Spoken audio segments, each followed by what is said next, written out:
Sir, ಈಗ government budget ನಾನು ನೋಡಿದೆ, ಮೊನ್ನೆ ಸಿದ್ದರಾಮಯ್ಯ ಅವರು ಮಂಡಿಸಿರುವಂತ ಬಜೆಟ್ ನೋಡಿದೆ. ಅದರಲ್ಲಿ ಏನ್ ಹೇಳಿದ್ದಾರೆ ಅಂತಂದ್ರೆ ಮಲ್ಟಿಪ್ಲೆಕ್ಸ್ ಗಳಲ್ಲಿ 200 ರೂಪೀಸ್ ಪರ್ ಟಿಕೆಟ್ ಅಂತ ಹೇಳಿದ್ದಾರೆ.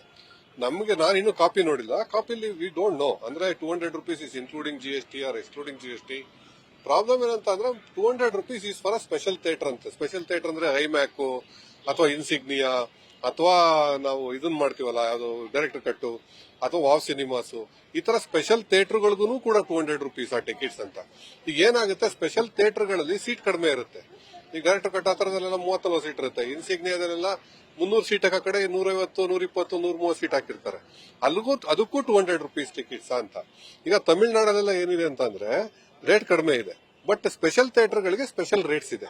ಈಗ ತಮಿಳುನಾಡು ಆಗಿರ್ಬೋದು, ಆಂಧ್ರ ಆಗಿರ್ಬೋದು. ನಮ್ ಕ್ವಶನ್ 200 ರೂಪೀಸ್ ನಾವು ವೆಲ್ಕಮ್ ಮಾಡ್ತೀವಿ, ಇಲ್ಲ ಅಂತಲ್ಲ.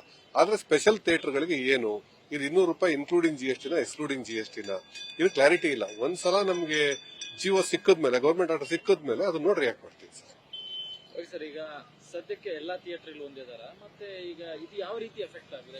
ಅಲ್ಲ, ಎಫೆಕ್ಟ್ ಅಂತ ಅಂದ್ರೆ ಈಗ ಸ್ಪೆಷಲ್ ಥಿಯೇಟರ್ಗಳಂದ್ರೆ ಈಗ ಫಾರ್ ಎಕ್ಸಾಂಪಲ್ ಇನ್ಸಿಗ್ನಿಯಾ ಇದ್ರೆ 300 ಸೀಟ್ ಕಡೆದಲ್ಲಿ 150 ಸೀಟ್ ಇರುತ್ತೆ, ರಿಕ್ಲೈನರ್ ಇರುತ್ತೆ, ಇನ್ನೊಂದಿರುತ್ತೆ, ಸ್ಪೆಷಲ್ ಇನ್ವೆಸ್ಟ್ಮೆಂಟ್ ಇರುತ್ತೆ. ಅದಕ್ಕೆಲ್ಲ ಅದಕ್ಕೂ ನೀವು 200 ರೂಪೀಸ್ ಮಾಡ್ಬಿಟ್ರೆ ಥಿಯೇಟರ್ ನಡ್ಸಕ್ಕಾಗಲ್ಲ, ಅವೆಲ್ಲ ಕ್ಲೋಸ್ ಮಾಡ್ಬೇಕಾಗುತ್ತೆ. ಈಗ ಡೈರೆಕ್ಟರ್ ಕಟ್ಟಿದ ಸ್ಪೆಷಲ್ ಥಿಯೇಟರ್ ಇರುತ್ತೆ, ಅದೇನಂತಂದ್ರೆ 20-30 ಸೀಟ್ ಇರುತ್ತೆ, ಅದಕ್ಕೂ 200 ರೂಪೀಸ್ ಅಂದ್ರೆ ನಡ್ಸೋದ್ ಕಷ್ಟ. ಗೊತ್ತಿಲ್ಲ ಗವರ್ಮೆಂಟ್ ಏನ್ ಫೆಸಿಲಿಟಿ ಕಡಿಮೆ, ನಮಗೆ ರೇಟ್ ಕಡಿಮೆ ಆದ್ರೆ ನಡ್ಸೋದ್ ಕಷ್ಟ. ಅದು ಮಾಲ್ ಅಸೋಸಿಯೇಷನ್ ನಮಗೆ ಪ್ರಾಬ್ಲಮ್ ಏನಂದ್ರೆ it is theatre lookout, but end of the day ಮಾಲ್ಗೂ ನಮಗೂ ಗೊತ್ತಿಲ್ಲ.